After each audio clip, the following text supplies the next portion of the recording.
현대차가 2030년 전기차 판매 목표치를 200만 대로 올려잡았습니다. 미래 모빌리티 산업의 주도권 확보를 위해 앞으로 10년간 109조 원을 투자하겠다고 밝혔습니다. 편리함과 접근성을 앞세운 금융 플랫폼 네이버, 카카오, 토스의 시장 지배력이 더욱 강해지고 있습니다. 플랫폼 의존도가 갈수록 심해지면서 수수료를 내야 하는 금융회사들의 고민이 커지고 있습니다. 올해 하반기 서울 주요 정비사업지에서 치열한 시공사 수주전이 펼쳐질 전망입니다. 이 가운데 특급 입지로 꼽히는 노량진 1구역과 한남 5구역을 놓고 건설사들의 경쟁이 본격화하고 있습니다. 통신사들의 고객 유치 경쟁이 치열해지면서 지난달 통신사들의 번호 이동 건수가 4년 만에 최대치를 기록했습니다. 특히 알뜰폰 업체들의 영원 요금제 경쟁 속에 6개월마다 통신사를 갈아타는 메뚜기족까지 등장하고 있습니다.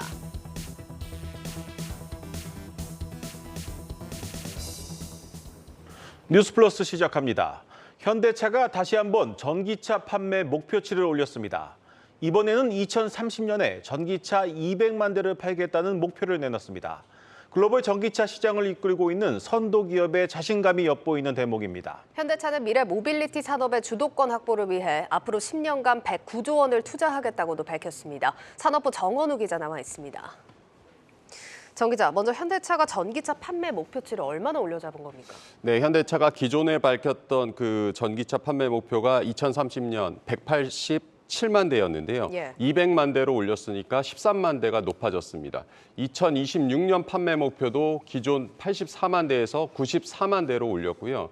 현대차의 올해 전기차 판매 목표가 33만 대인데 2026년 그러니까 3년 안에 전기차 판매를 3배, 2030년까지로 넓히면 6배로 빠르게 전동화 전환을 추진하겠다는 겁니다. 이렇게 목표를 올려잡은 것은 예상보다 전기차 판매가 잘 되고 있다라는 내부 판단에 따른 것으로 볼 수가 있습니다. 네, 이 전기차의 주력 판매 시장은 아무래도 미국과 유럽일 텐데 지역별로 판매 목표는 어느 정도입니까? 지역별로 가장 이제 눈에 띄는 부분은 역시 미국 내 판매 목표인데요. 올해 미국 판매 목표가 7만 대 정도가 계획이 돼 있는데 2030년에는 이를 66만 대로 설정을 했습니다. 네. 거의 10배 가까이 판매를 늘리겠다는 것인데요. 2030년에는 전체 판매량, 그 미국 내 전체 판매량 가운데 53% 그러니까 절반 가량을 전기차로 팔겠다는 목표입니다. 네. 유럽의 경우에는 10만 대에서 51만 대로 늘려서 미국과 함께 역시 양대 주력 시장이 될 전망이고요. 국내 판매는 올해 10만 대에서 2030년 24만 대로 올려잡았습니다. 네, 그러니까 결국 이렇게 전기차를 팔려면 생산이 또 관건일 텐데 전기차 공장을 좀 빠르게 늘려야 할 것 같거든요. 어떤 그렇습니다. 상황입니까? 현대차가 지금 국내를 포함해서 글로벌 시장에서 9곳의 생산 기지를 두고 있는데요. 네. 이 중에서 이제 러시아 공장이 사실상 1분기부터 가동이 중단돼서 지금 현재는 이제 8곳이라고 볼 수가 있습니다. 이 중에서 거의 절반을 우리나라에서 생산해서 수출하고 있는데요. 전기차의 경우에는 울산 공장과 아산 공장에서 그 전기차 그 홀류 생산 라인, 그러니까 기존의 내연기관 라인을 일부 전기차로 전환해서 그 생산을 하고 있고요. 미국과 체코, 인도 공장 등에서도 이렇게 생산 라인을 일부 그 전환했습니다. 2030년 200만 대 판매라는 이 목표 달성을 위해서는 전기차 전용 공장을 빠르게 완성하는 것이 현재 중요해졌습니다. 지금 현대차가 미국 조지아주에 연산 30만 대 규모로 메타플랜트 아메리카라는 그룹 통합 전기차 전용 공장을 지금 짓고 있는데요. 2024년, 당초에는 2025년이라고 했었는데 2024년으로 앞당기려고 노력하고 있고요. 울산에도 전기차 전용 공장을 2025년 양산 목표로 올해 하반기에 착공할 계획입니다. 현대차가 생산하는 자동차 중에서 전기차 비중이 올해 8%에서 2026년 18%, 그리고 2030년에는 34%로 확대가 되게 되는데요. 2030년이 되면 3대 중 1대를 전기차로 생산하고 판매하겠다는 계획인 겁니다. 네, 공격적으로 이 생산 기지를 늘리고 이 전동화 기술을 개발하려면 막대한 투자가 필요할 텐데 현대차가 오늘 밝힌 구체적인 투자 규모는 어느 정도 됩니까? 현대차가 오늘 밝힌 투자 규모는 향후 10년간 109조 원이 넘습니다. 109조 4천억 원인데요. 연구개발, R&D 투자가 47조 원 정도고 시설 투자도 47조 원 정도로 비슷하게 대부분을 차지하고 있습니다.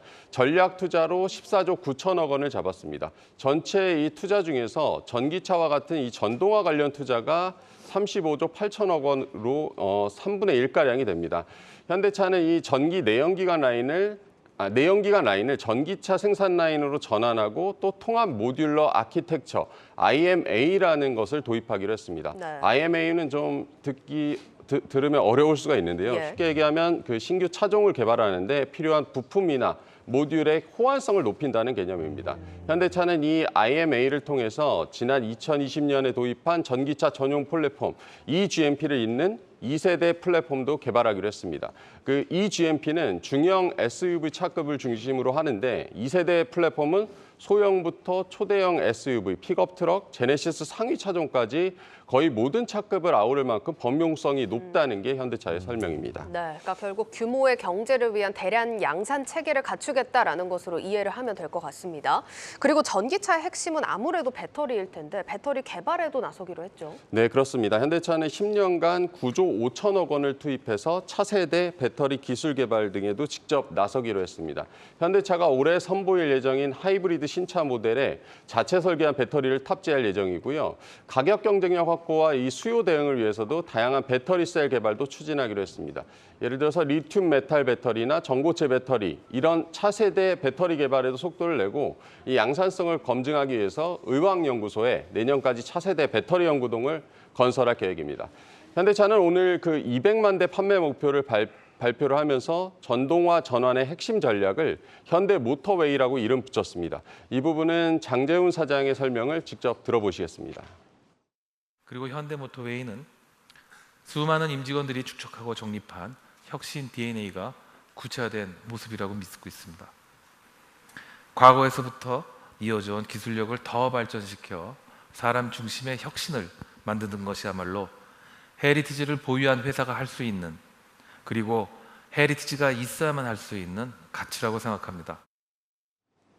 네, 현대차는 다음 달에 고성능 전기차 아이오닉 5N을 공개할 것이라고 오늘 예고하기도 했는데요. 이 아이오닉 5N에 현대 모터웨이 전략이 집약돼 있다고 기대감을 높였습니다. 네, 잘 들었습니다. 산업부 정원우 기자였습니다.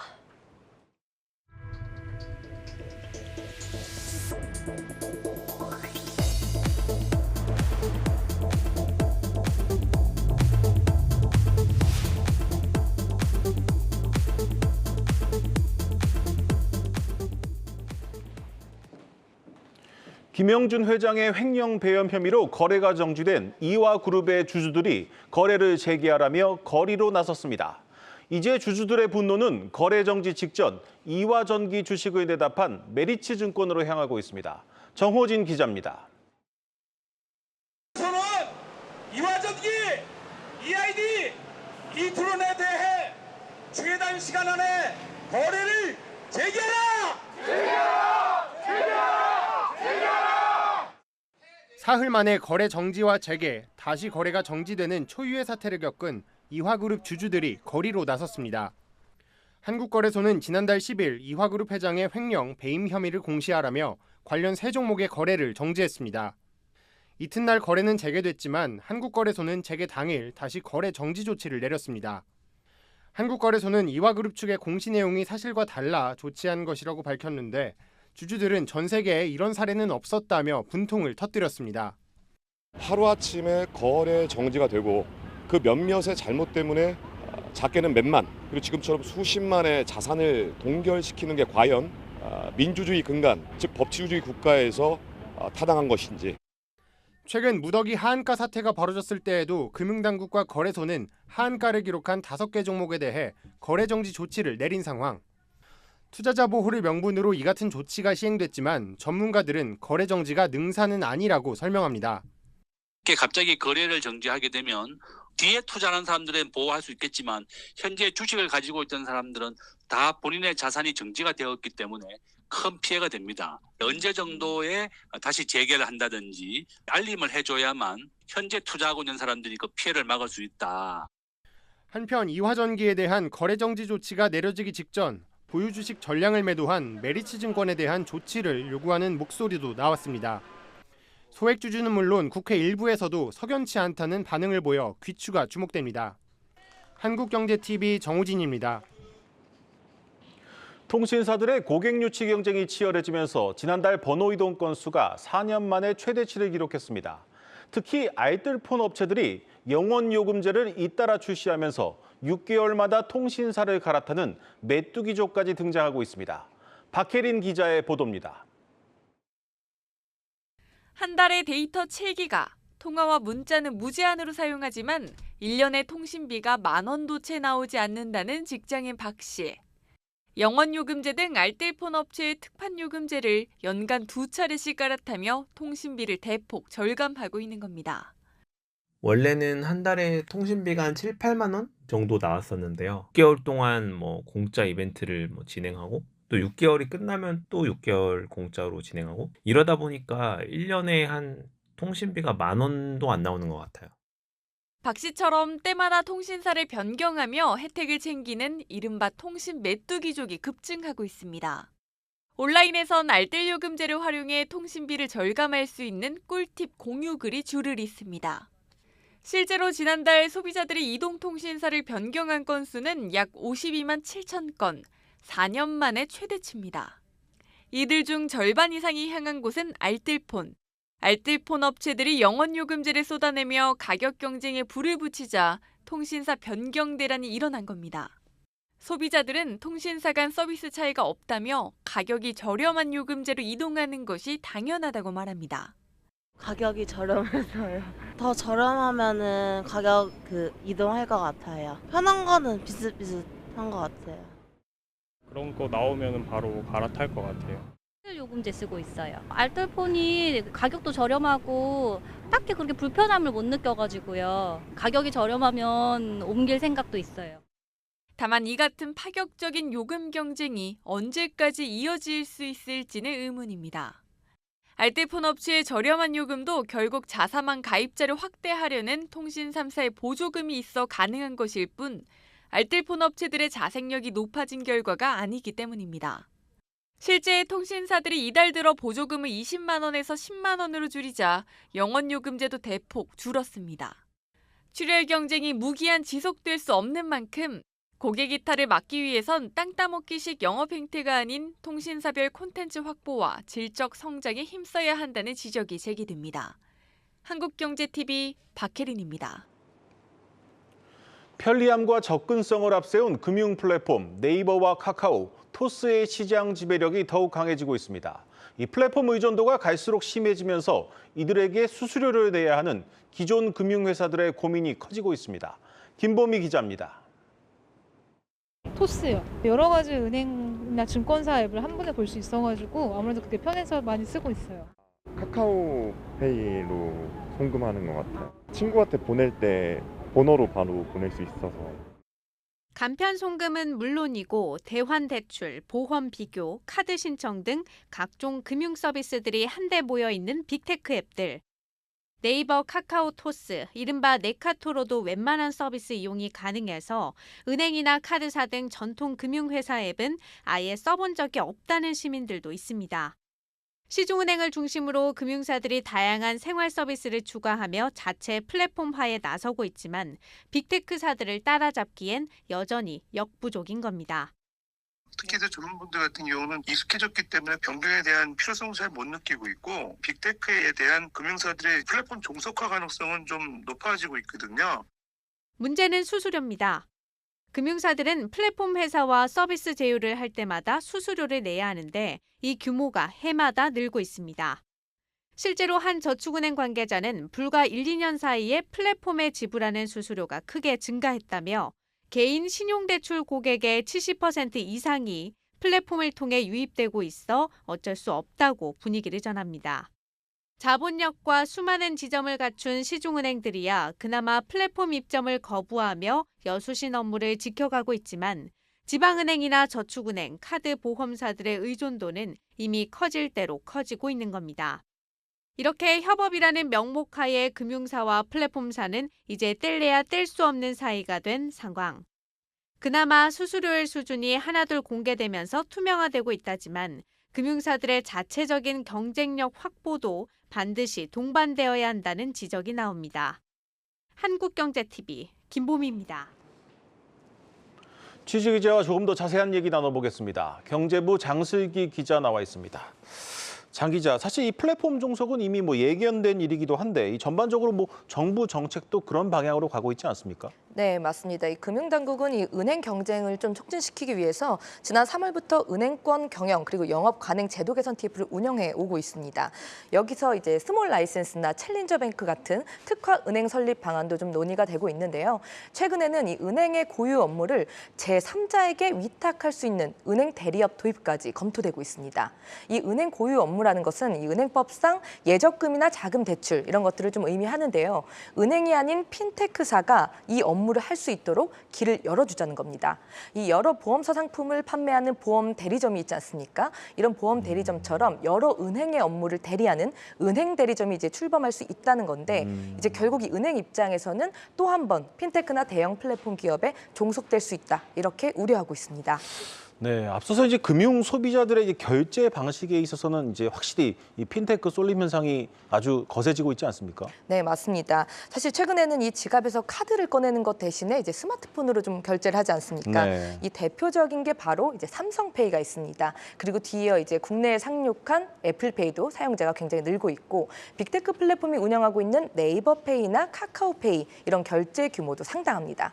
이 한국은행에 따르면 2020년 5천억 원 수준의 달했던 이제 간편 결제 서비스 일평균 이용 금액이요. 지금 그래프를 보시면 나오지만 지난해 7,300억 원까지 늘었습니다. 이 증가세가 상당히 좀 빠릅니다. 네. 이 문제는 이 구조가 이제 간편 결제 서비스 안에 카드 같은 결제 수단이 탑재가 되는 형태입니다.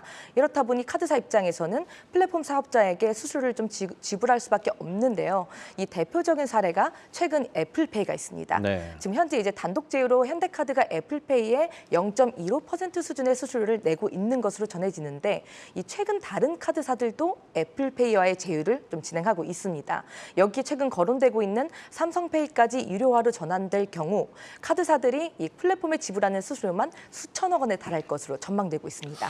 네, 이게 이제 비용이 계속해서 늘어날 수밖에 없는 구조인 것 같습니다. 그렇다면 이제 금융사들이 이제 플랫폼을 거치지 않고 자체적으로 좀 경쟁력을 높여야 할 텐데 쉽지는 않아 보이지만 어떻게 진행되고 있습니까? 네, 이런 상황들 때문에 이 금융사들은 사실 이미 오래전부터 이 자체 플랫폼화를 추진해 오긴 했습니다. 네. 단지 금융 플랫폼이 아닌 여러 생활 서비스를 좀 탑재를 해서 생활 금융 플랫폼으로 좀 진화 이런 것들을 좀 추진 중입니다. 실제로 이 뱅킹 앱에서 금융 서비스 외에 할 수 있는 것들은 굉장히 많습니다. 카드사들도 좀 마찬가지인데요. 각 카드사 앱을 플랫폼처럼 활용할 수 있도록 이제 그 경계를 좀 허물었습니다. 다른 카드사 결제가 가능한 오픈페이를 좀 도입하기도 했습니다. 최근에는 플랫폼 종속화가 좀 더 빠르게 이뤄지니까 카드사들은 QR 결제 이걸 좀 공통 규격을 만들어서 플랫폼이 아닌 자체 카드 앱 사용을 좀 늘리는 방안까지 추진하고 있습니다. 네. 네, 하지만 항상 이제 거론되는 게 결국 편의성 문제입니다. 네. 이 앱을 구동하는 습관만 보더라도 사실 대부분이 네이버 아니면 카카오를 이용하지 않습니까? 이에 비해서 이 뱅킹 앱은 단지 송금이나 잔액 확인 용도 정도로만 쓰고 있고 이마저도 사실 빅테크 플랫폼에서 가능해지다 보니 지금 화면에 좀 나가고 있는데요. 소비자가 꼽은 필수 금융 앱 순위에서도 사실은 금융사가 밀리는 상황이 됐습니다. 네. 그리고 또 앞서 리포트에서도 언급이 됐지만 이미 페이 방식의 결제가 익숙해진 소비자들이 이걸 또다시 바꾸는 것은 사실 쉽지 않다는 게 업계 그리고 전문가들의 시각입니다. 네, 이 소비자들의 이제 패턴이 이미 굳어졌다면 그렇다면 금융사들 입장에서는 쓸만한 카드가 없는 겁니까? 사실 현재 많은 금융사들이 마이데이터를 좀 활용하고는 있긴 합니다. 이 마이데이터 사업자는 전체적으로 이제 좀 흩어져 있는 개인의 정보를 모두 한데 모을 수 있어서 이를 좀 활용해서 맞춤 서비스를 제공하는 방식입니다. 네. 그래서 일부 금융사들은 마이데이터를 활용해서 금융상품 비교 서비스를 제공하기도 하고 여러 서비스들을 조금 종합해서 빅테크사들과 맞서고 있기도 합니다. 하지만 사실 이 서비스보다는 궁극적으로 소비자를 다시 좀 끌어올 수 있는 파격적인 혜택이 주요하다. 이런 평가도 좀 나오고 있습니다. 이 소비자가 주로 사용하는 플랫폼, 결제 방식을 바꾸는 게 좀 쉽지는 않은 일이지만 네. 이 불편함을 좀 감수하더라도 바꿀 만한 가치가 있다고 판단되면 사실 소비자들은 이동하기 마련입니다. 네. 실제 사례가 하나 있습니다. 지난달 이 네이버페이가 현장 결제 서비스에서 포인트를 무려 2차례나 주는 프로모션을 좀 진행을 했는데요. 한 달 새 이용 건수가 175%, 네. 그리고 인당 거래액은 174%나 증가한 효과가 좀 있었습니다. 이 전통 금융사들이 항상 지적받는 부분이 잡아둔 물고기에는 밥을 주지 않는다. 그렇죠. 이런 부분입니다. 좀 신규 고객 잡기에만 좀 혈안이 돼 있다는 지적인데 이미 보유한 고객들, 특히 이제 우량 고객들을 이런 변화 속에서도 좀 놓치지 않도록 세심한 전략 마련이 좀 필요해 보이는 시점입니다. 네, 잘 들었습니다. 경제부 장슬기 기자였습니다.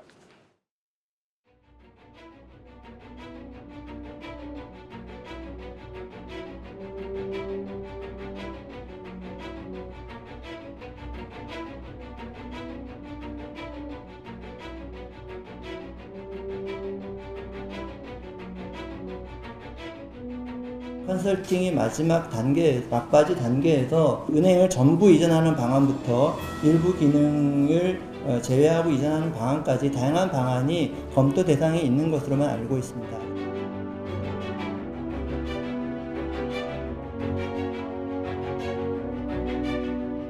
대한항공과 아시아나항공의 합병 이후에 만약에 무산되는 경우에 플랜 B에 대해서는 전혀 고려하고 있지 않습니다.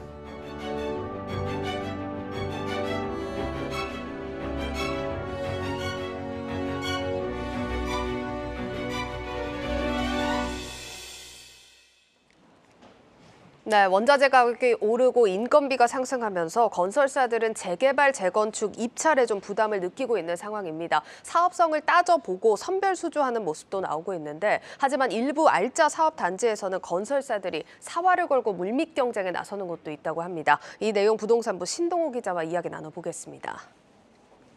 신 기자, 일단 부동산 경기가 안 좋아지면서 시공사 찾기 어렵다 이런 얘기가 나오는 와중에서도 시공사들 경쟁이 좀 조심스럽지만 치열한 곳도 있다면서요? 예, 맞습니다. 뭐 상황별로 또 정비 사업장별로 조금 나뉘는 게 사실인데요. 네. 현재 이 서울시 조례 개정에 따르면은요, 이 서울에 위치한 정비 사업장의 시공사 선정 시기가 사업 시행 인가 이후에서 조합 설립 인가 이후로 앞당겨집니다. 이 지난달 기준으로 봤었을 때 서울에서 조합 설립 인가를 받은 정비 사업장이 약 100여 곳 이상입니다. 이것은 곧 이제 7월 달부터 시행이 되는데요. 말씀하신 것처럼 이 부동산 경기 악화에 따라서 이 공사비 급등으로 시공사 찾기가 만만치 않은 상황이지만 그 가운데에서도 건설사들의 물밑 경쟁이 치열한 곳도 있습니다. 이 대표적으로 꼽히는 곳이 바로 이 노량진역 바로 앞에 붙어 있는 노량진 1구역입니다. 이 표를 보시면 아시겠지만 이 노량진 내에서도 이 가장 가운데 큰 면적을 자랑하면서 이 건립 규모도 약 한 3천 가구에 육박할 정도입니다. 네. 이 총 공사비만 따져보면 약 1조 원을 훌쩍 뛰어넘을 것으로 예상이 되는데요. 이 사업 계획에 따르면은요, 이 노량진 1구역은 이 동작구 노량진동 278-1번지 일대로서 약 구역 면적만 약 한 13만 2천 제곱미터에 달합니다. 이 재개발로 용적률 265.6%를 적용을 한다면은 뭐 약 한 3천 가구에 달하는 아파트와 부대복리 시설 등이 들어설 전망입니다. 네. 현재 유력한 곳이 GS건설과 삼성물산이 노량진 1구역 내 조합원들을 대상으로 이 물밑 경쟁을 펼치고 있는 곳으로 나타났습니다. 네, 그러니까 지금 본 노량진 1구역뿐만 아니라 한남 5구역도 예. 기대가 큰 부분입니다. 지난해 한남 2구역이 또 수주 경쟁이 치열했던 만큼 한남 5구역도 상황이 비슷하게 흘러가지 않을까요? 예, 맞습니다. 사실 한남구역 같은 경우에는 예전부터 이 황제 뉴타운이라고도 이제 불릴 만큼 서울 재개발 구역 중에서 가장 주목도가 높았습니다. 말씀하신 것처럼 지난해 한남 2구역 같은 경우에는 이 시공권이 치열한 수주 경쟁 속에 이 대우건설이 차지를 했었죠. 이 한남 5구역은 특히나 한강 입지가 아닌 2구역보다도 좋은 입지이면서 또 한남 뉴타운 내에서 한강 조망권이 가장 넓어서 대부분 가구가 또 한강뷰를 누릴 것으로 예상이 되는데요. 이 특히나 만약에 변한다면 이 중대형 평형 위주의 고급 단지가 들어설 예정이어서 이 알짜 사업 단지로 꼽히고 있습니다. 도로 확보를 전제로 한 이 교통 영향 평가를 통과한 뒤에 최근에는 이 건축 심의까지 접수를 하면서 이 사업 시행 계획 인가를 위한 시동을 걸고 있습니다. 아무래도 늦어도 올해 8월 건축 심의 통과 후에 시공사 선정을 위한 본격적인 움직임도 보일 것으로 내다보고 있습니다.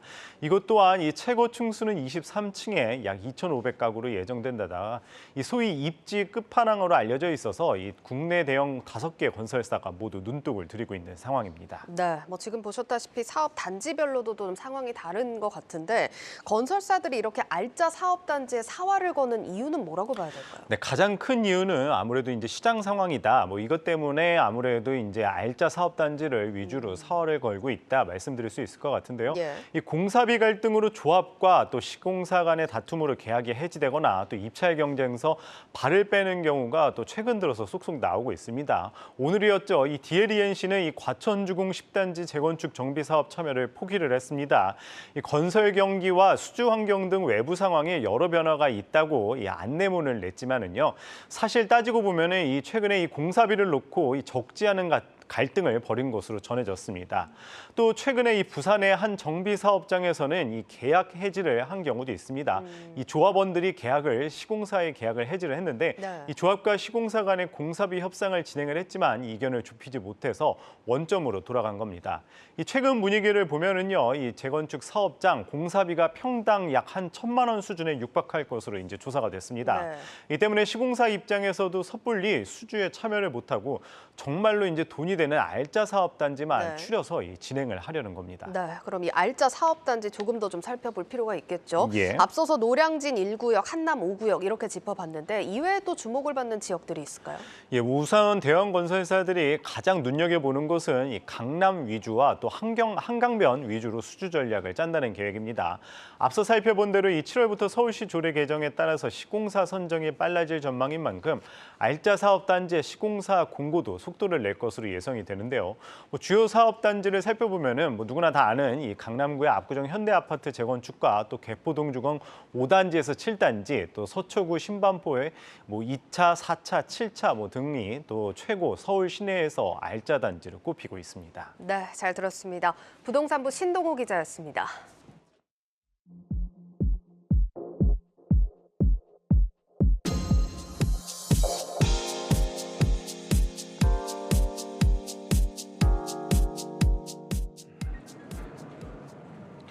내년도 최저임금 인상률을 정하는 법정 기한이 열흘 앞으로 다가왔지만 아직 구체적인 논의를 시작도 못하고 있습니다. 업종별 구분 적용을 놓고 노사가 첨예하게 대립하고 있는 가운데 오늘 오후 3시부터 6번째 회의가 진행 중입니다. 현장에 나가 있는 취재 기자 연결해 들어보겠습니다. 전민정 기자, 내년 최저임금 관련 논의가 어디까지 진전되고 있습니까? 네, 오늘 최저임금위원회 전원회의에서 노사는 최저임금 업종별 구분 적용을 놓고 또 한 번 머리를 맞댔습니다. 하지만 경영계와 노동계가 극심한 의견 차이로 충돌하면서 지난 3차례의 논의에 이어 이번 회의에서도 서로 다른 주장을 내세우며 결론을 내지 못하고 있는 상황입니다. 경영계는 법정 최저임금조차 받지 못하는 근로자 비율이 높은 편의점업, 택시 운송업, 음식 숙박업 등 3개 업종에 별도의 최저임금을 적용하자고 재차 강조했습니다. 사용자위원인 유기정 경총 전문의 회의에서 영세 소상공인들은 직원들의 인건비를 맞춰주기 위해 대출까지 받고 있다는 현실을 전하며 최저임금 수용성의 한계를 보여주는 통계까지 제시했는데요. 실제 올해 5월 기준으로 예금은행의 중소기업 대출 잔액이 974조 원에 달하고 있다는 겁니다. 이명로 중소기업중앙회 인력정책본부장도 올 들어 4월까지 노란농산공제 폐업공제금 지급액이 1년 전보다 60%나 늘었다며 최저임금이 더 오르면 자영업자의 폐업은 더 늘어날 것이라고 우려했습니다. 반면 노동계에서는 영세 자영업자와 소상공인, 중소기업의 경영상의 어려움을 최저임금 탓으로 돌리지 말라며 맞섰는데요. 임금의 최저기준이 최저임금인데 여기서 더 낮은 임금을 정하자는 것 자체가 모순이라고 지적하며 최저임금위가 아닌 다른 정부위원회에서 이들의 경영 위기에 대한 대책 마련을 요청해야 한다고 목소리를 높였습니다. 전 기자, 그렇다면 이 최저임금 인상률에 대한 논의는 아직 시작조차 못한 건갑니까? 네, 그렇습니다. 당초 박준식 최저임금위원장은 노사 양측에 오늘까지 내년도 최저임금 최초 요구안을 제출해 줄 것을 요청했는데요. 하지만 공식적으로 오늘 회의에선 최초 요구안이 나오지 않았습니다. 노동계는 앞서 최초 요구안으로 12,000원을 제시했는데 내일쯤 기자회견을 열어 12,000원보다 금액을 더 높인 요구안을 내놓을 계획인 것으로 전해집니다.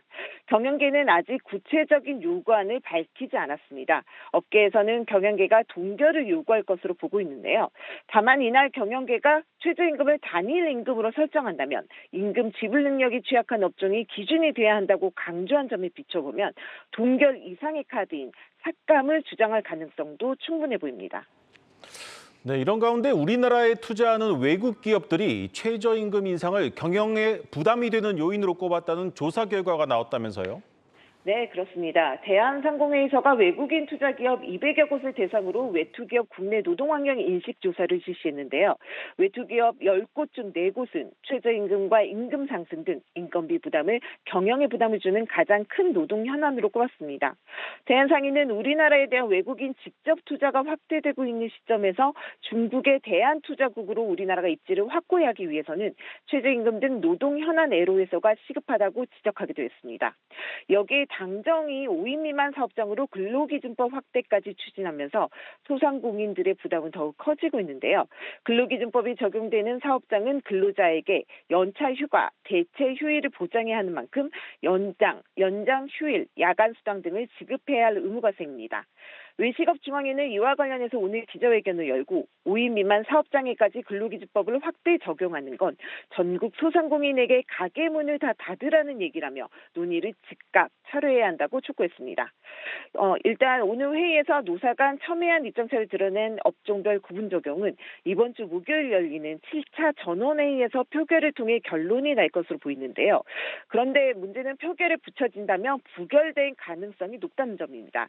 최임이 공익위원 구성이 같았던 지난해 최저임금 심의에서도 부결됐기 때문입니다. 또 최임위는 다음 회의에서부터 최저임금 인상률 수준에 대한 논의에도 들어가야 하는데요. 올해도 법정 심의 기한을 넘길 것으로 예상되는 가운데 최저임금 인상률이 어떻게 정해지든 최저임금조차 주지 못하는 취약업종에 대한 대안 마련은 또 다른 과제로 남게 될 전망입니다. 지금까지 정부 세종청사에서 전해드렸습니다. 오늘 주식시장 점검해 보겠습니다. 증시 프리즘 송민화 기자와 함께합니다. 송 기자, 먼저 오늘 우리 시장 어떻게 끝났는지 한번 알아보죠.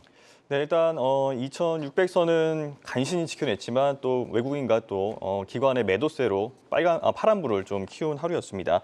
오늘 유가증권 시장과 또 코스닥 모두 전거래일보다 소폭 하락 마감을 했습니다. 코스피는 0.18%, 코스닥 지수는 0.25% 빠지면서 거래를 마쳤습니다. 유가증권 시장에서 이 투자자별 매매 현황을 좀 살펴보면 외국인이 2,804억 원, 또 기관이 1,367억 원을 순매도했고요. 개인 홀로 4,111억 원을 순매수했습니다. 원달러 환율은 소폭 하락하면서 전거래일보다 1,280.3원의 종가가 결정이 됐습니다.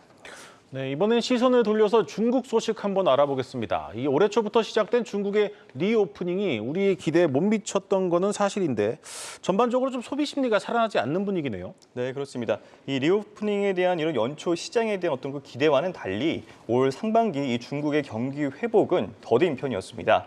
전문가들은 코로나19 엔데믹에 대한 그런 기대감보다는 미중 갈등으로 인한 경기 침체가 생각보다 더 심각했던 것으로 분석을 합니다. 특히 가계의 재화 수요가 좀처럼 회복될 기미가 보이지 않으면서 중국 국민의 전반적인 체감 경기도 미약했다는 평가입니다. 개인 소득 중 소비와 저축을 자유롭게 할 수 있는 소득을 의미하는 이 도시 가처분 소득의 증가율을 좀 살펴보면 지난 1분기 중국의 도시 가처분 소득은 전년 동기 대비 4% 증가하는 데 그치면서 이 코로나19 직전 평균이었던 이 8%대였던 것과 좀 비교를 해봐도 반토막 수준이었습니다. 네. 즉, 이 회복이 제대로 이루어지지 않고 있다는 것을 알 수 있는 대목이었습니다. 최설아 메리츠증권 연구원은 1분기 청년 실업률이 20.4%라는 사상 최고치를 좀 경신한 것도 이 소비 심리 회복에 어려움을 더하고 있다면서 하반기에도 이 중국의 자생적인 민간 소비가 유의미하게 회복하기는 쉽지 않아 보인다라고 진단을 했습니다. 네, 최근 이제 그동안 냉전을 겪었던 미중 관계가 복원되는 분위기가 감지되고 있습니다. 뭐 정상회담이 곧 열릴 것이다 이런 소식도 들리는데 이런 부분에서 중국 경제 회복에 대한 뭐 기대를 해볼 만한 건 아닙니까? 네, 그렇습니다. 시진핑 중국 국가주석은 19일 토니 블링컨 미 국방장관과 미중 관계에 대한 그런 안정화하자는 데서 좀 의견을 같이 좀 나눈 것으로 전해졌습니다. 네. 더 나아가서 이 바이든 대통령과 시 주석의 어떤 그 정상회담 가능성에 대한 그런 기대를 더 높였다라는 평가도 나오고 있습니다. 다만 이 미국의 그런 중국에 대한 강경책과 또 대만 갈등과 같은 여전히 이 해결해야 할 과제가 산적해 있다라는 점도 상기시켰습니다. 그러면서 미중 관계가 이 경제 분야부터 얽혀 있는 이 실타래를 풀어갈 것이다라는 전망이 나오고 있는데요. 국내 이 중국 관련주도 그러면서 강세를 보였습니다. 면세 화장품주인 에이블 CNC와 또 코스맥스, 또 신세계, 호텔신라 등이 강세를 보였고요. 또 여행 카지노 관련 종목인 파라다이스와 또 GKL 그리고 롯데 관광개발도 하락장 속에서 빨간불을 켰습니다.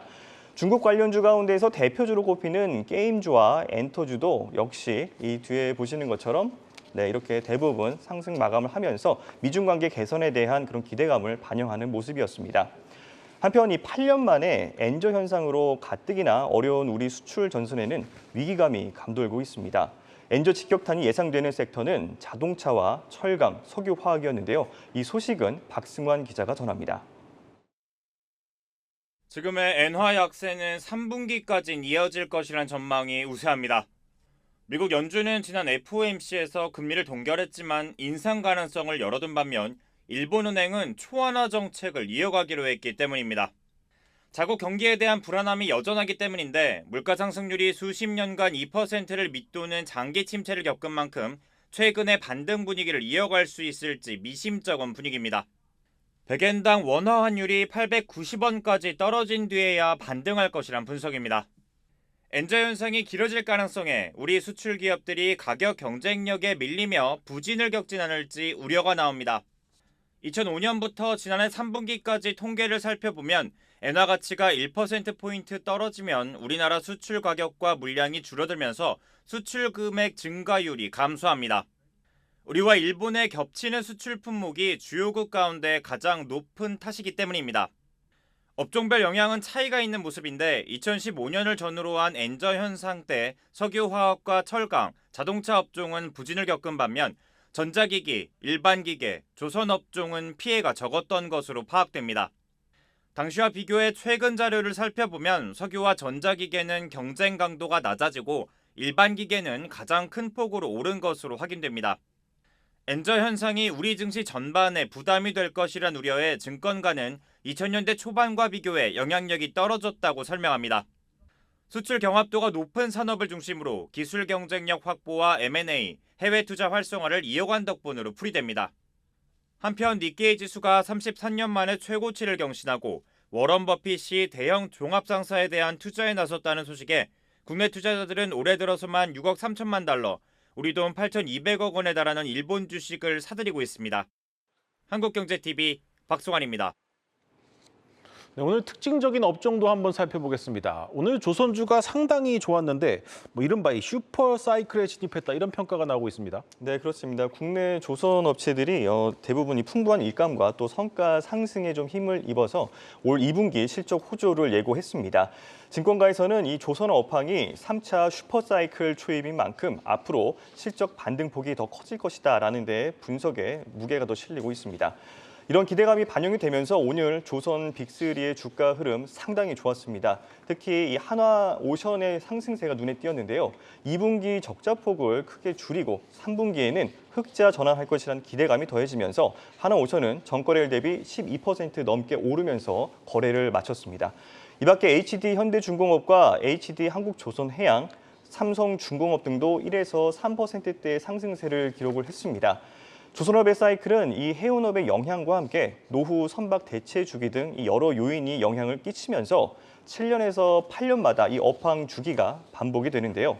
증권가는 올 하반기에는 초호황기를 의미하는 슈퍼 사이클이 본격적으로 이어질 것으로 예상을 하면서 하반기에는 실적 반등폭이 더 클 것으로 전망을 했습니다. 네, 잘 들었습니다. 증시 프리즘 송민화 기자였습니다.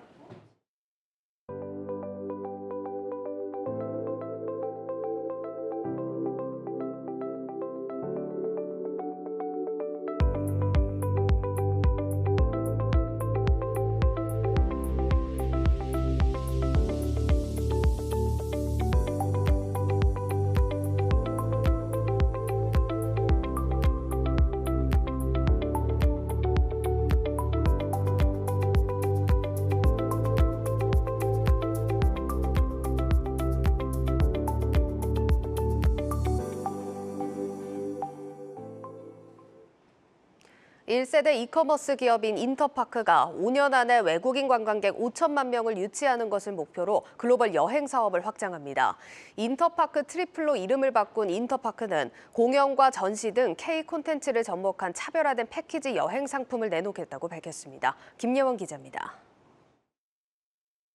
인터파크가 글로벌 관광객을 대상으로 여행 사업을 확대합니다. 최근 한 조사에서 외국인 관광객의 63%가 한국 방문의 목적으로 한류를 꼽았습니다. 인터파크가 가진 K 콘텐츠 사업에서의 강점을 활용해 외국인 고객들에게 차별화된 한국 여행 상품을 팔겠다는 겁니다.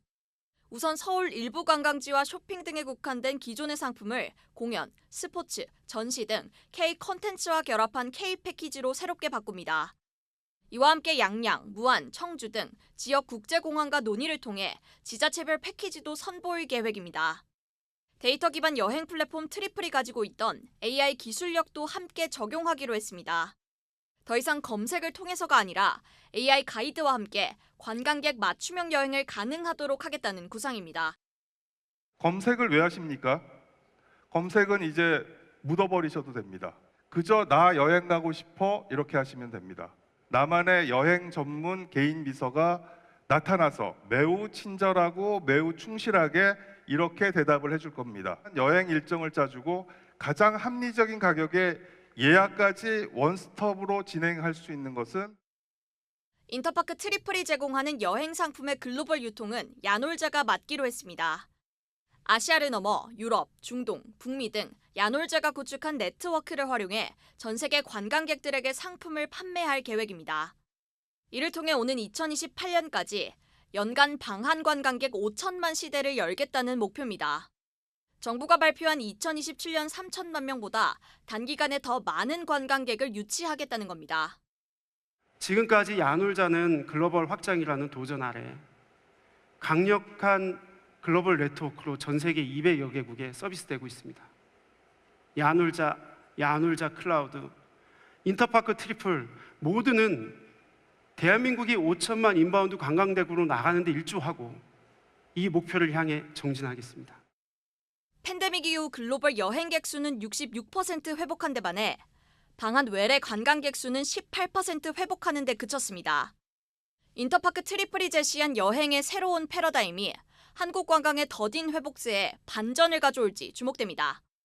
한국경제TV 김연입니다. 전 세계 투자 거물들이 한자리에 모이는 국제증권협회 협의회 연차총회가 15년 만에 우리나라에서 열렸습니다. 해외 투자자들은 한국이 MSCI 선진지수에 편입될 충분한 잠재력을 가진 투자처라고 평가하고 좀 더 자유로운 공매도 재개를 주문했습니다. 미국과 유럽 투자업계 전문가들을 신재근 기자가 직접 만났습니다. 미국 증권업계를 대표하는 미국 증권산업금융시장협회는 한국이 모건스탠리 캐피털 인터내셔널 MSCI 선진지수에 편입될 충분한 잠재력을 가진 국가로 평가했습니다. 외국인 투자자 관점에서 한국의 투자 매력도가 매우 높다는 이유에서입니다. 특히 MSCI가 미국 뉴욕에 기반을 두고 있는 만큼 우호적으로 이어져온 한미 관계가 지수 편입에 긍정적인 영향을 미칠 수 있음을 시사했습니다. Have offices here, have investments in Korea. I know that Korea is clearly an attractive and important market. Reflects the importance of the US-Korea relationship, and that includes the cross-border investment relationship. So I think based in terms of performance and the attractiveness of Korea, 정부는 MSCI 선진지수 편입을 위해 외환시장 거래 시간과 외국인 투자자를 위한 영문 공시 확대를 추진해왔고 올해는 관찰 대상국 진입에 실패했지만 이르면 오는 2025년 선진지수 편입이 점쳐지고 있습니다. 유럽 증권업계는 코스피 200과 코스닥 150 종목에 한해서만 제한적으로 시행되고 있는 공매도 제도에 대해 좀 더 개방이 필요하다고 봤습니다. 유럽연합 내에서도 불법으로 규정하고 있는 무차입 공매도를 제외하면 공매도 시행으로 얻을 수 있는 이점이 많다는 겁니다. Europe, we have a ban on what we call naked short selling. That is when you sell short without having any coverage, without knowing that you have the ability to borrow shares to actually deliver. So I think it's right that you do take a cautious approach. but also that you look at the potential benefits, of course, from an investor point of view in allowing some form of short selling, again in a safe manner. So, well, I look forward to hearing more about your plans in Korea on short selling, and I hope that you can.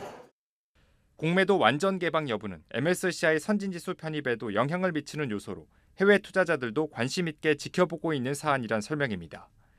한편 이번 국제증권협회 협의회 연차 총회는 지난 2008년 이후 15년 만에 서울에서 개최됐으며 세계 최대 사모펀드 운영사인 블랙스톤을 비롯해 300명이 넘는 글로벌 투자업계 전문가들이 참석했습니다.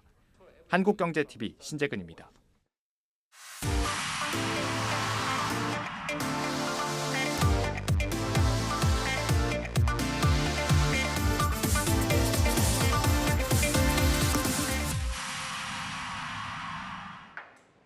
네, 고웨스트 시간입니다. 간밤 뉴욕 증시 휴장에 들어간 가운데 오늘 미국 증시가 어떻게 흘러갈지 투자자들의 관심이 커지고 있습니다. 글로벌 콘텐츠부 박찬희 기자와 짚어보겠습니다. 박 기자, 오늘은 키워드 살펴보기에 앞서서 미국 증시 전망 어떤지 좀 상황 좀 살펴보고 가겠습니다. 먼저 선물 흐름부터 좀 볼까요? 네, 개장 전 미국 증시 3대 지수 선물은 일제히 약세를 보이고 있습니다. 이 빅테크와 반도체 업종에서 차익 실현 물량이 좀 최대고 있기 때문인데요. 네. 간밤 유럽 증시가 일제히 내린 가운데 오늘도 하락세가 이어지고 있다는 점이 좀 부담으로 작용한 모습입니다. 오늘은 하락 출발해서 보합권에서 조금 등락을 반복하고 있는 유럽 증시의 모습을 보이고 있는데요. 유럽 증시는 미국과 중국의 갈등이 완화되고 있음에도 불구하고 경기에 대한 우려가 부각되면서 차익 실현 물량이 출회되고 있습니다. 이런 가운데 간밤 영국의 2년 만기 국채금리가 지난 2008년 글로벌 금융위기 이후 처음으로 5% 돌파를 시도했는데요. 영란은행 통화정책 결정을 앞두고 인플레이션이 좀처럼 꺾이지 않으면서 공격적인 긴축 정책이 계속될 수 있다는 우려가 높아졌습니다. 한편 이번 주 미국 증시는 제롬 파월 연준 의장을 시작으로 연준 위원들의 연설이 잇따라 예정돼 있습니다. 파월 의장은 내일 의회에 출석해서 이틀간 통화정책에 관한 내용을 이야기할 예정인데요. 지난주 FOMC에서 추가 금리 인상 가능성을 시사한 만큼 파월 의장의 발언을 통해서 추후 통화정책 방향을 좀 유추할 수 있겠습니다. 또한 이어지는 연준 위원들의 연설로 현재 연준 분위기가 매파에 가까운지 비둘기파에 가까운지 또 힌트를 얻을 수 있을 것으로 보입니다. 네, 지난번 매둘기 포지션을 취했던 파월 의장에 이어서 어떤 발언들 나올지 좀 지켜보겠습니다. 자, 그럼 오늘 키워드 확인해 볼까요? 네, 오늘 첫 번째 키워드 이 주식에서 채권으로입니다. 네. 글로벌 투자 자금이 주식에서 채권으로 대거 이동할 수 있다는 전망이 나왔기 때문에 이렇게 키워드를 잡아봤는데요. JP모건은 주식시장이 1,500억 달러, 우리 돈 191조 원 규모의 리밸런싱 세일을 겪을 것이라면서 이에 따라 향후 몇 주 동안 새로운 위협에 직면할 수 있다라고 분석을 했습니다. 즉 조정이 나올 수 있다라고 전망을 한 건데요. JP모건의 니콜라우스 페니거지글로 전략가는 구프펀드나 연금펀드 같은 대형 기관 투자자들이 지난 2021년 4분기 이후 최대 규모의 리밸런싱 자금이 유입되면서 채권 비중을 늘리는 쪽으로 포트폴리오를 조정할 것으로 예상이 된다라고 이유를 설명했습니다.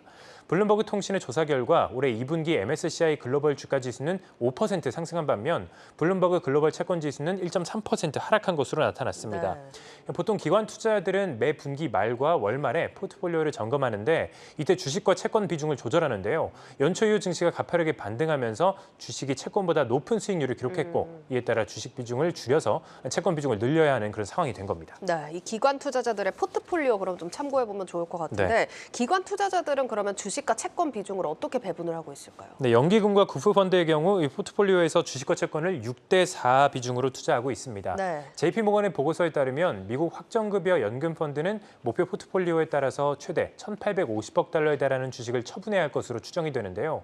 다만 다른 펀드에 비해서 리밸런싱 규제가 엄격하지는 않아서 실제 규모가 이보다는 좀 작을 수 있다는 분석이 나왔습니다. 네. 또한 일본의 연금적립금 관리운용 독립행정법인은 총 370억 달러에 달하는 주식을 처분해야 하고 또 노르웨이 석유펀드는 180억 달러, 스위스 국립은행은 110억 달러어치 주식을 채권으로 넘겨야 한다고 JP모건은 추산했는데요. 다만 이러한 전망에 대해서 해당 기금운용 관계자들은 별다른 답변을 내놓지 않고 있는 상황입니다. 근데 이렇게 주식에서 채권으로 자산이 넘어가게 되면 지금 뭐 말씀해 주신 규모가 적지 않은 상황인데 글로벌 증시가 어쩔 수 없이 좀 타격을 받을 수밖에 없겠네요. 그렇습니다. 리밸런싱이 필요한 금액이 적지 않은 만큼 주식시장도 일부 충격이 예상이 되는데요. JP모건은 주식과 채권의 수익률 격차가 지난 2021년 4분기 이후 최대치로 벌어졌다라면서 이에 따른 주식 채권 교체 리밸런싱은 증시에 최대 5%의 조정을 줄 수 있다라고 분석을 했습니다. 일부 전문가들은 리밸런싱이 아니더라도 연준의 긴축 정책이 끝이 보이기 때문에 채권에 대한 투자 수요가 좀 늘어날 수 있다라고 전망하기도 했습니다. 네, 그러니까 어쨌든 JP모건의 예상대로 대규모 리밸런싱이 나온다면 증시 측면에서 보자면 좀 충격을 받을 수는 있겠지만 채권 시장 입장에서는 굉장한 호재겠네요. 맞습니다. 이 세계 최대 채권 운용사 PIMCO는 채권이 다시 돌아왔다라고 이야기를 했는데요. 2년 동안 금리 상승기를 보내면서 채권 수익률은 최근 20년 새 가장 높은 수준까지 올라왔다라고 이야기를 했습니다. 그러면서 리스크가 큰 하이힐드 채권보다 우량 채권 위주로 포트폴리오를 구성하면 7%대 수익률을 기대할 수 있다라고 전망하기도 했습니다. 월가 전문가들 역시 금리 인하가 시작되면 가장 주목해야 할 자산으로 채권 상품을 꼽았는데요. 높은 이자를 원하는 투자자라면 단기물 채권, 향후 금리 하락을 염두에 둔 투자자라면 장기물 채권이 유리하다라고 설명을 했습니다. 또한 고금리 수익을 노릴 수 있는 채권 단기물과 가격 차익이 큰 장기물을 나눠서 투자하는 바벨 전략도 효과적이다라고 조언을 했습니다. 네, 이렇게 기관 투자자들의 포트폴리오와 전문가 의견 좀 살펴봤습니다. 그런데 개인 투자자들도 뭐 연초 이후에 계속해서 채권 관련 상품에 좀 대거 투자를 하고 있다면서요? 맞습니다. 그래서 두 번째 키워드는 늘어나는 채권 개미다 이렇게 잡아봤는데요. 개인 투자자들은 연준의 긴축 종료 기대감에 이미 연초부터 국내외 채권 상품에 대거 투자해 왔는데요. 올해 개인 투자자 채권 순매수액은 이미 지난해 연간 수준에 도달했습니다. 지난 16일 기준 개인 투자자 올해 채권 순매수액은 18조 883억 원을 기록했는데요. 전년 동기 대비 4배 이상 늘어난 규모이고 지난해 전체와 비교해도 2배 가까이 많은 수준이었습니다. 예, 그러면 신규로 진입하고자 하는 투자자들이 좀 관심 가질 만한 채권 관련 상품으로는 어떤 게 있을까요? 네, 만기 20년 이상의 장기채 3배 레버리지 ETF인 이 TMF와 만기 20년 이상 장기채 1배로 투자하는 ETF인 TLT가 대표적입니다. 두 ETF 모두 미국 증시에 상장돼 있는데요. 특히 TMF의 경우 서학개미들이 올해에만 6억 달러 넘게 순매수했습니다. 이는 같은 기간 지난해 서학개미 순매수 1위를 기록한 테슬라 순매수액의 10배에 달하는 규모였습니다. 장기채 1배 ETF TLT를 연초 이후 2천억 원가량 매수한 것으로 미루어 봤을 때 서학개미들이 채권에 대해서 공격적으로 투자하고 있다는 것을 알 수 있었습니다. 이 밖에 미국 회사채에 투자하는 상품으로 블랙용 자산운용의 LQD가 있는데요. 한편 국내에서는 동학개미들이 이 미국 장기국채에 투자하는 코덱스 미국 국채 울트라 30년물 선물 ETF와 함께 에이스 미국 30년 국채 액티브 ETF를 각각 500억 원 가까이 순매수한 것으로 알려졌습니다. 네, 여기까지 듣겠습니다. 오늘 고웨스트 글로벌 콘텐츠부 박찬희 기자였습니다.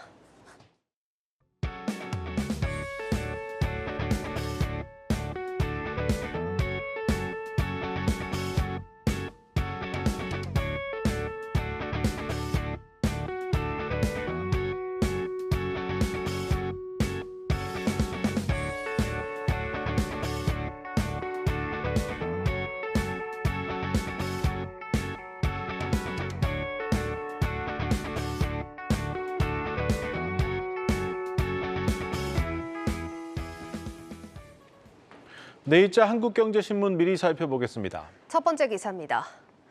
우리나라가 스위스 국제경영개발대학원 IMD 국가경쟁력 평가에서 지난해보다 한 계단 떨어진 28위를 기록했습니다. 경제 성과는 14위로 높은 평가를 받았지만 정부 효율성이 2단계 내려앉은 38위를 기록한 것이 발목을 잡았습니다. 특히 2018년부터 빠른 속도로 늘어난 재정 적자와 국가 채무 악화가 국가 경쟁력을 떨어뜨린 주된 원인이라는 분석이 나오고 있습니다. 우리나라의 재정 분야 순위는 8계단 떨어진 40위를 기록했습니다. 다음 기사입니다. 현대차와 기아가 올해 2분기에도 나란히 국내 상장사 영업이익 1, 2위를 차지할 것으로 전망됩니다. 두 회사 모두 SUV와 친환경차 등 고가 차량 판매가 늘어나면서 창사 이래 최대 실적을 기록할 것으로 예상됩니다. 현대차와 기아의 2분기 영업이익 전망치는 각각 3조 6천억 원과 2조 9,800억 원에 달하는 것으로 나타났습니다. 두 회사 모두 역대 최대 실적으로 기아가 사상 처음으로 분기 영업이익 3조 원을 돌파할 것이란 전망도 나오고 있습니다. 뉴스플러스 오늘 준비한 순서는 여기까지입니다. 시청해주신 여러분 고맙습니다.